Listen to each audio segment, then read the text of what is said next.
Hi అండి, welcome to Garib recipes.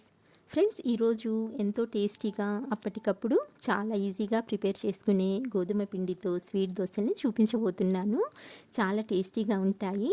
కేవలం ఇంట్లో గోధుమ పిండి పంచదార ఉంటే చాలు ఈ స్వీట్ దోశల్ని 10 నిమిషాల్లో ప్రిపేర్ చేసుకోవచ్చు. చాలా చాలా బాగుంటాయి. మీరు కూడా తప్పకుండా ట్రై చేయండి. ఇప్పుడైతే ఎలా తయారు చేసుకోవాలో చూసేద్దాం. దీనికోసం ఫస్ట్ ఒక మిక్సింగ్ బౌల్ తీసుకొని ఇందులోకి 1 కప్పు గోధుమ పిండిని తీసుకోండి. ఇప్పుడు సేమ్ కప్పుతో 1/2 కప్పు వరకు పంచదారని యాడ్ చేసుకోండి.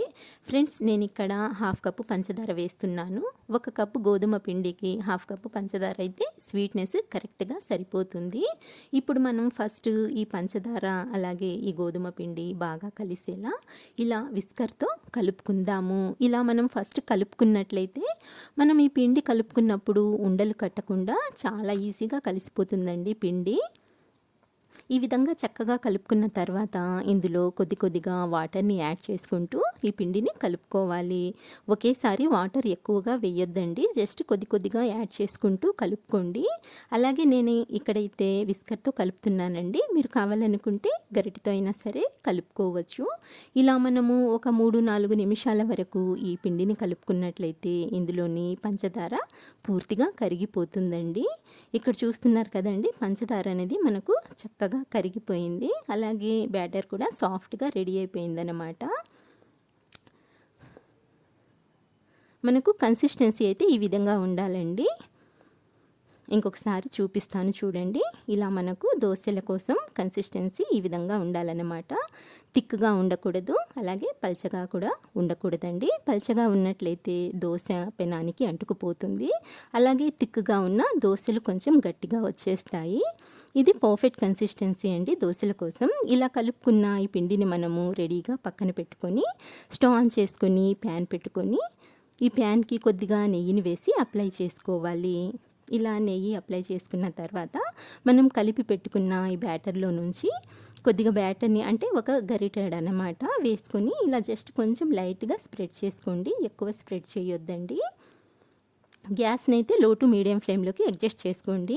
ఇలా స్ప్రెడ్ చేసుకున్న ఈ దోశ పైన కొద్దిగా నెయ్యిని వేసుకొని 1 నిమిషం వరకు మనం ఈ దోశని కాల్చుకోవాలి. ఇలా 1 నిమిషం కాల్చుకున్న తర్వాత ఇంకొక వైపుకి టర్న్ చేసుకుందాము.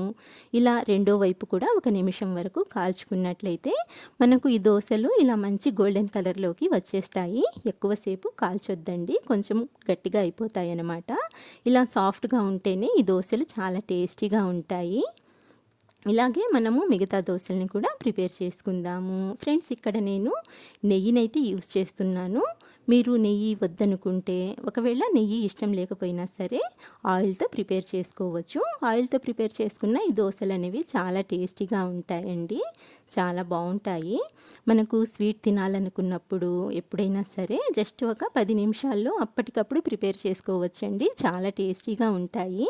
తప్పకుండా ట్రై చేసి చూడండి.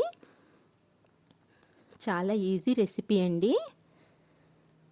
అంతే ఫ్రెండ్స్, ఇలా మనము దోశల్ని ప్రిపేర్ చేసుకొని సర్వ్ చేసుకున్నట్లయితే ఎంతో ఎంతో టేస్టీగా ఉండి స్వీట్ దోశలు చిటికెలో రెడీ అయిపోతాయి. తప్పకుండా ట్రై చేయండి. సో ఫ్రెండ్స్, చూశారు కదా, ఇవాల్టి వీడియో నచ్చినట్లయితే లైక్ చేయండి. అలాగే టేస్టీ టేస్టీ రెసిపీస్ కోసం మా గరీబ్ రెసిపీస్ని సబ్స్క్రైబ్ చేసుకోండి. ఇంకొక మంచి వీడియోతో మళ్ళీ కలుస్తాను. బాయ్ అండి.